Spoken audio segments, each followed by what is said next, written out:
Para kekasih, tema kita pada sore hari ini adalah satu tema yang mudah dimengerti dan sangat diharap, yaitu mujizat terjadi saat saya dan Anda menerima firman di dalam hati kita.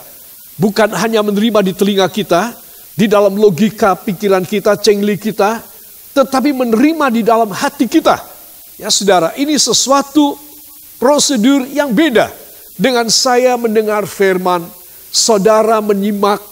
Tapi kalau kita mengambil di dalam hati kita, maka ada sesuatu mujizat dan itu mudah terjadi kepada kita.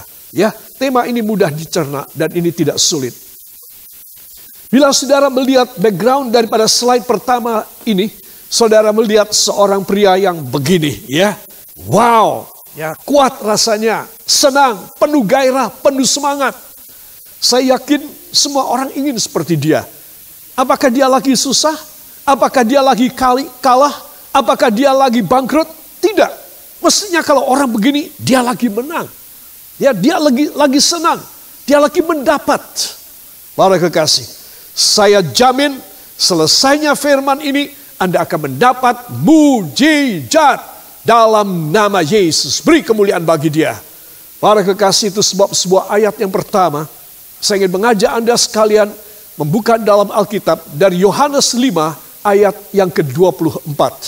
Namun saya ada menuliskan di sini, kita akan membaca dengan suara yang keras dari tempat saudara. Siap?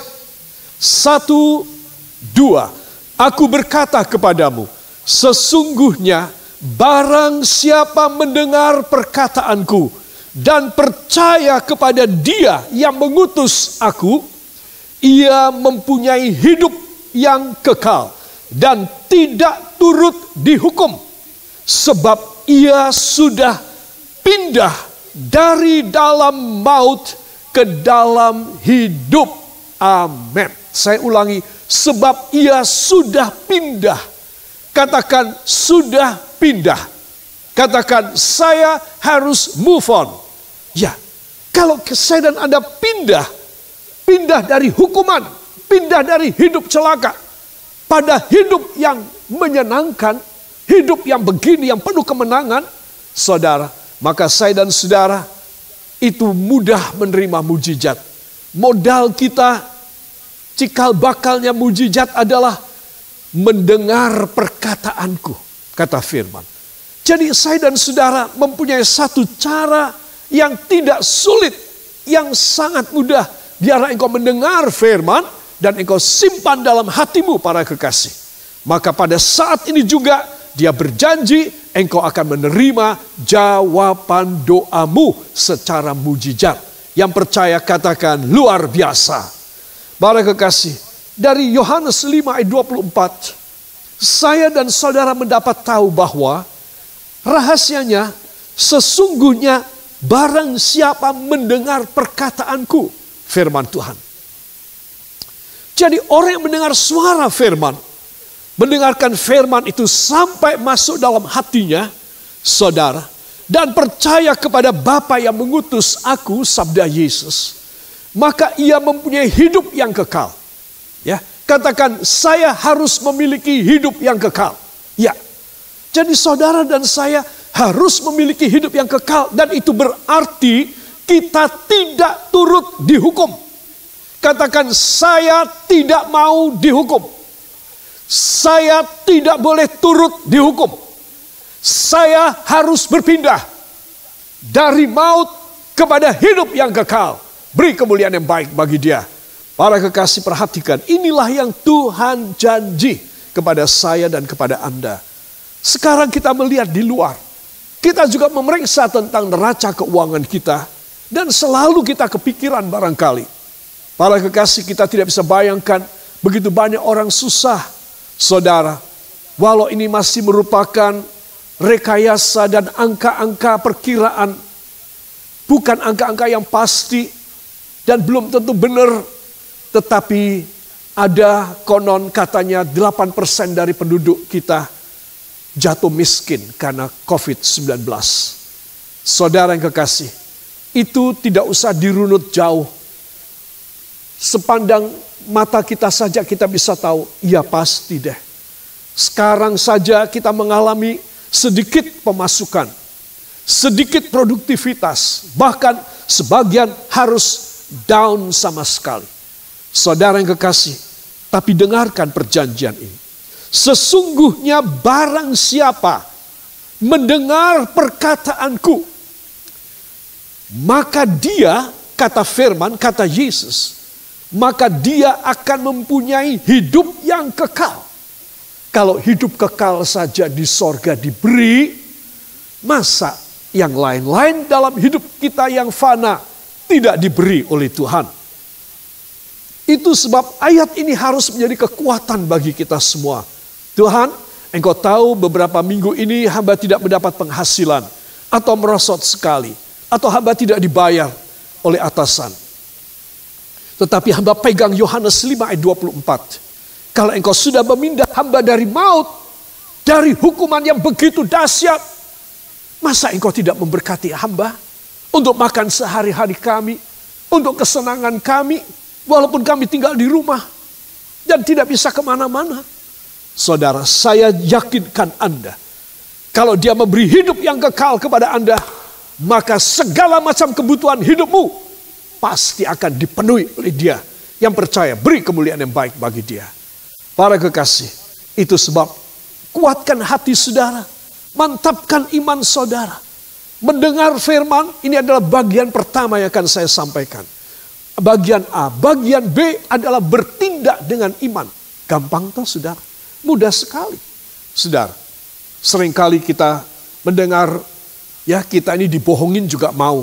Ya, kita juga rela kasih uang banyak, dibohongin, nanti uangmu ini akan bisa berputar sendiri. Mudah untuk menjadi orang kaya, mudah. Untuk dapat untung tuh 200-300%, mudah. Dalam tempo singkat uangmu kembali. Kita ini mudah dibohongin oleh orang. Saudara, hanya untuk mengejar untung. Masa kita tidak mau percaya kepada firman? Ya, bodoh amat.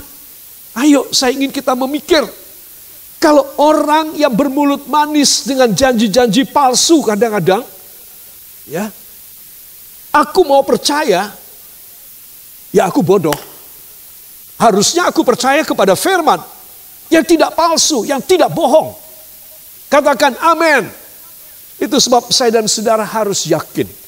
Kalau Dia berjanji, kamu itu mendengar aja anakku.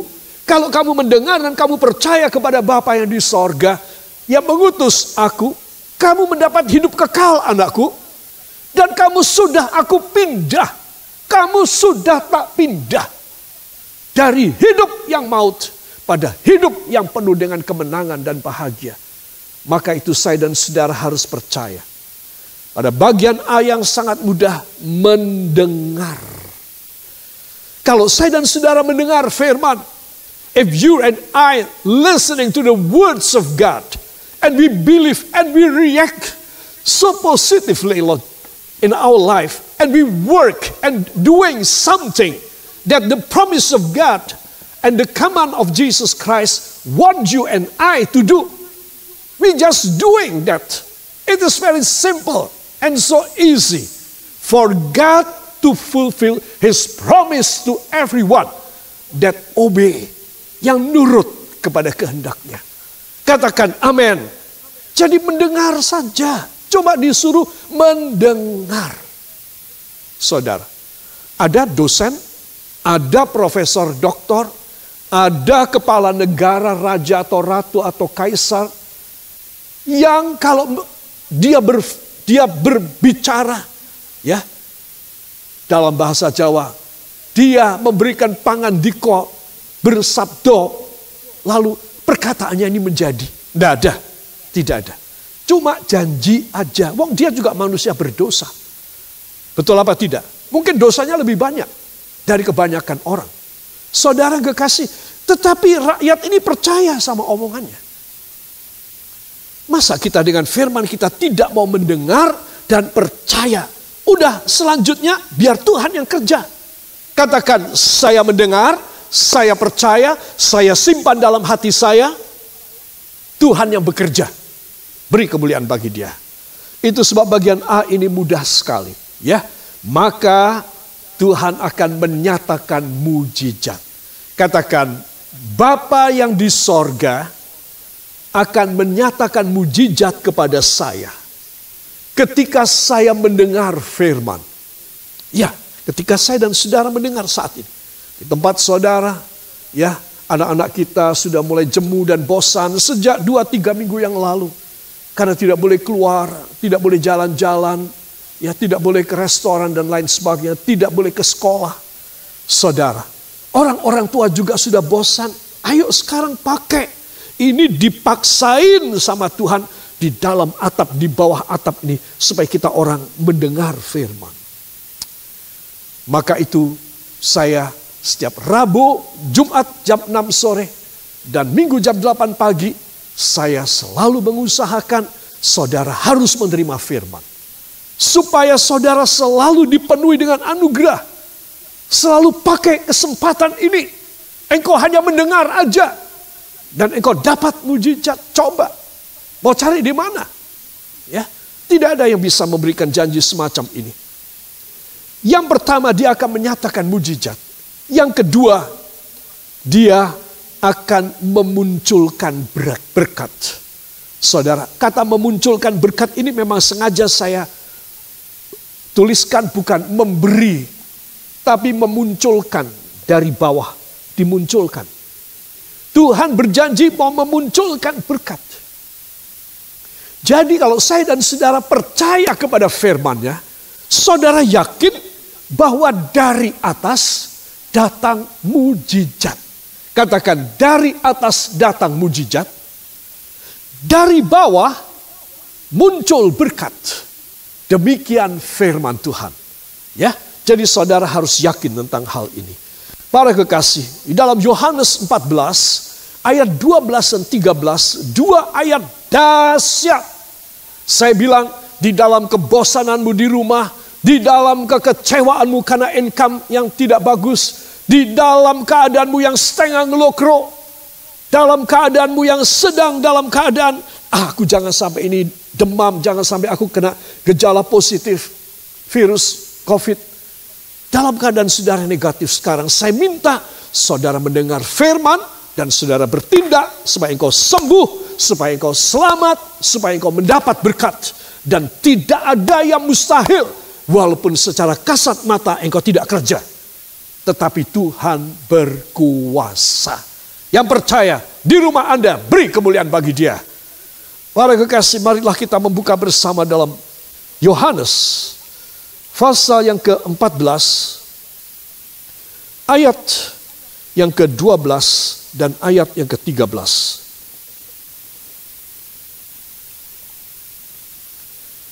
Injil Yohanes pasal yang ke-14 ayat 12 dan ayat yang ke-13.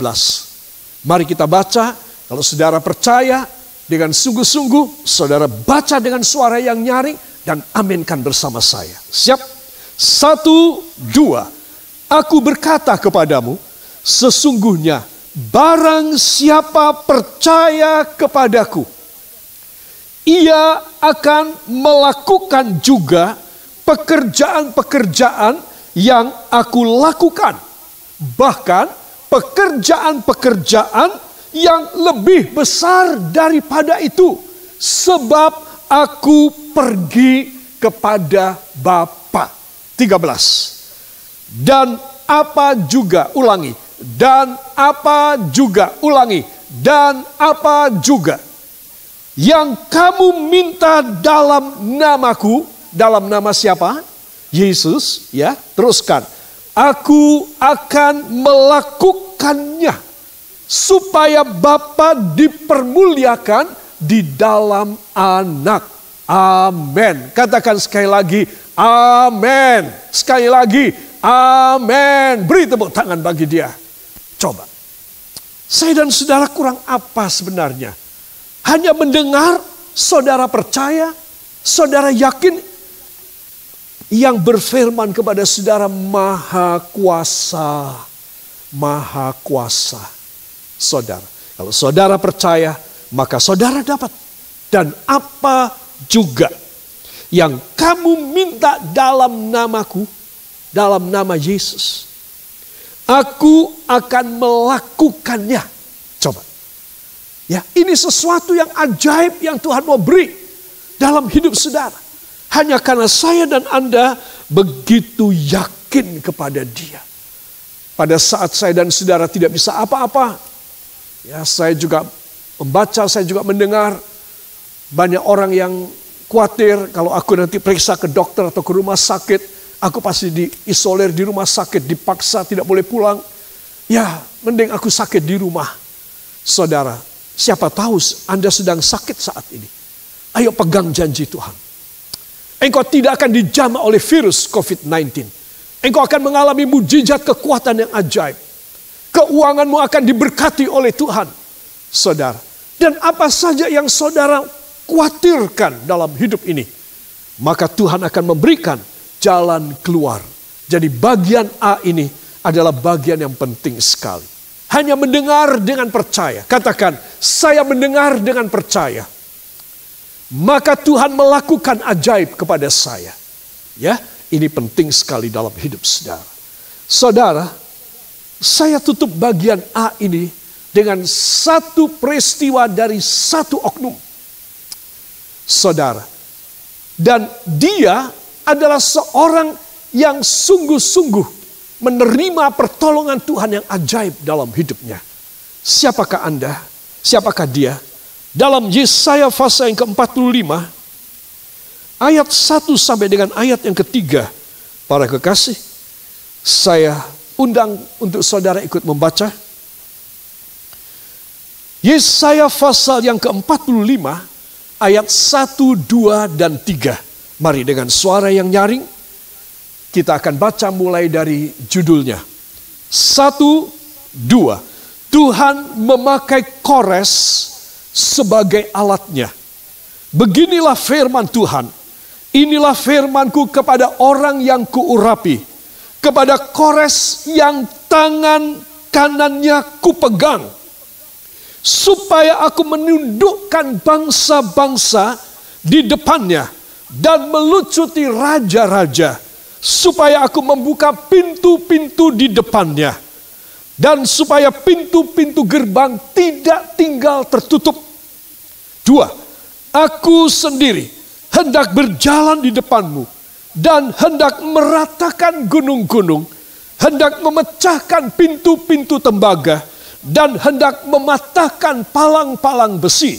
3. Aku akan memberikan kepadamu apa? Harta benda. Aku akan memberikan kepadamu harta benda yang terpendam. Dan harta kekayaan yang tersembunyi. Supaya engkau tahu bahwa akulah Tuhan Allah Israel yang memanggil kamu dengan namamu. Amin. Para kekasih, perhatikan. Tuhan sangat eksplisit, sangat tegas. Tuhan sangat straight away, langsung to the point kepada Kores. Kalau saudara membaca ini, saudara akan mengagumi sifat dari Allah. Begitu dia ketemu seorang yang cocok dengan hatinya, begitu orang ini dicurahi luar biasa. Katakan amin. Katakan, saya suka dengan sifat Tuhan ini. Katakan, saya suka dengan sifat Tuhan. Ya, itu sebab apa dong yang saya dan saudara harus lakukan. Supaya kita boleh masuk dalam kriteria yang disukai oleh Allah. Seperti kepada Kores dia. Saudara, Kores mendapatkan anugerah dari Tuhan. Padahal dia dalam sejarah dunia, anak-anak yang belajar di sekolah mengenalnya dengan nama Raja Cyrus atau Cyrus. Ini raja yang agung, saudara. Dan dia mempunyai sesuatu kekayaan, kekuatan yang hebat. Tuhan melihat orang ini istimewa. Oh, kamu sudah kaya, kamu sudah penuh kuasa, ya aku mau pakai yang lain. Tidak loh saudara, bagi Tuhan kekayaan manusia ini masih kurang. Kalau dia sudah kecantol sama saudara, dia sudah kecantol sama saya, dia sudah kecantol sama Kores, saudara, engkau, saya, dan Kores kelabakan menerimanya. Itu sebab Anda dan saya harus tahu rahasianya apa dan kenapa si Kores ini menerima. Sebegitu hebat, bukankah dia sudah berjaya? Bagi Tuhan, kamu kurang berjaya. Kamu masih kecil, kamu masih raja yang tidak begitu mampu. Aku akan bikin kamu luar biasa. Kalau kamu jalan, Kores, aku berjalan di mukamu. Jadi kalau ada tanah itu lembah, jurang, aku ratakan supaya kamu bisa jalan. Kores, kalau kamu menghadapi satu kota yang berkubu dengan pintu gerbang yang tebal dan raksasa, dengan palang-palang besi dan tembaga, aku akan jebol buat kamu, Kores. Coba. Supaya kamu tahu dan supaya semua orang tahu bahwa aku adalah Allah Israel yang gagah perkasa dan penuh dengan kuasa. Coba. Saudara, Kores mendengar ini, saya yakin dia meneteskan air mata. Dia bersimpuh. Ambruk di hadapan Tuhan. Saya percaya. Dia tidak ngira bahwa kalau Tuhan bekerja, segala kerjanya dia secara manusia, tidak ada apa-apanya. Makanya walaupun dia sudah jaya, bagi Tuhan dia masih rendah dan masih miskin. Dan perlu dibikin jaya oleh dia. Saudara, itu sebab di dalam ayat yang kedua, Tuhan Allah berfirman kepadanya, aku sendiri hendak berjalan di depanmu, hendak meratakan gunung-gunung, hendak memecahkan pintu-pintu tembaga, dan hendak mematahkan palang-palang besi. Aku akan memberikan kepadamu harta benda yang terpendam, dan harta kekayaan yang tersembunyi. Saudara, apa maksudnya terpendam di bawah? Tersembunyi di bawah. Dipendam, disembunyikan. Saudara, sampai Tuhan menemukan seseorang. Saudara, hebat apa tidak? Jadi kalau Tuhan itu membuat sesuatu buat saya dan saudara, itu sebetulnya Tuhan itu sudah menyimpan buat kita orang. Cuma dia menunggu saya. Dia menunggu Anda. Kita ini cocok enggak? Kita ini bisa persis enggak? Kita ini layak enggak? Begitu ceritanya. Jadi dalam masa COVID-19 ini, bagaimana kita mendapat mujizat sementara semuanya harus down, semuanya harus tutup, semuanya harus gulung tikar. Gimana aku bisa mendapat? Nah, engkau membutuhkan mujizat. Saya tidak bicara tentang manajemen sekarang. Kalau saya diundang untuk seminar manajemen, saya bisa. Karena saya juga belajar manajemen. Saudara. Jadi saya sekarang tidak bisa bicara tentang manajemen. Bagaimana engkau bisa dapat untung? Saudara. Karena semua sudah down. Beberapa kota-kota besar yang menyangga ibu kota Jakarta sudah lockdown. Saudara. Kemudian juga beberapa kota yang lain di Jawa Barat. Di Jawa Timur sedang mengajukan pada Menteri Kesehatan supaya diizinkan. Saudara yang kekasih, Tuhan ingin supaya saudara tahu, kalau sekarang kamu punya ilmu, kamu punya pengetahuan, kamu punya relationship, kamu punya networking, gak bisa bekerja anakku, kamu harus tinggal di rumah. Ayo sekarang, tak ajari ya. Aku mau kasih pelajaran sama kau. Supaya kau berharap kepadaku saja. Kau hanya terbuka hatimu untuk firmanku saja. Perkara kamu bisa dapat apa tidak, itu aku yakinkan kamu akan aku kasih. Apalagi kamu miskin, apalagi kamu tidak ada penghasilan, apalagi kamu keadaan sekarang kamu pantas dibantu deh. Apalagi kamu kekurangan. Aku sebetulnya lebih mudah kasih mujizat pada orang-orang yang nyadar. Itu sebab di mana kita berada saat ini hanya kesadaran kita orang yang ditunggu oleh Tuhan. Sama seperti kesadaran Kores. Tuhan sudah menyimpan mungkin berabad-abad harta benda tersembunyi, harta benda terpendam buat Kores. Saya percaya karena dia Sudah kita baru baca ini. Dia punya pernyataan ini. Saudara, bahwa dia sudah menyembunyikan buat Kores. Saudara, itu sebab Anda dan saya justru dalam keadaan sekarang ini kita harus percaya, oh Tuhan terima kasih. Berarti Engkau juga sudah menyediakan ya Tuhan buat hamba-Mu. Hamba tidak perlu nangis ya Tuhan. Tuhan bilang, gak usah pakai air mata. Gak usah kamu self pity. Gak usah kamu baper. Aku memang sudah siapin buat kamu. Sampai kamu bisa mendengar firman-Ku, kamu nyadar, dan kamu bertindak dengan iman. Sudah, tak kasih sama kamu. Jadi saudara tidak boleh urun mikir, nyumbang pikiran, sumbang pikiran kepada Tuhan. Tuhan gimana ya Tuhan? Tidak usah. Engkau tidak usah nyumbang pikiran. Pikiranmu terlalu bodoh. Pikiranku terlalu bodoh. Jadi hanya mendengar dan bertindak dengan iman. Izinkan Tuhan bekerja sampai engkau kelabakan menerima dari tangan Tuhan. Yang percaya, beri tepuk tangan bagi dia. Saudara, apa yang kita baca dalam 3 ayat ini luar biasa ya saudara. Saya sarikan.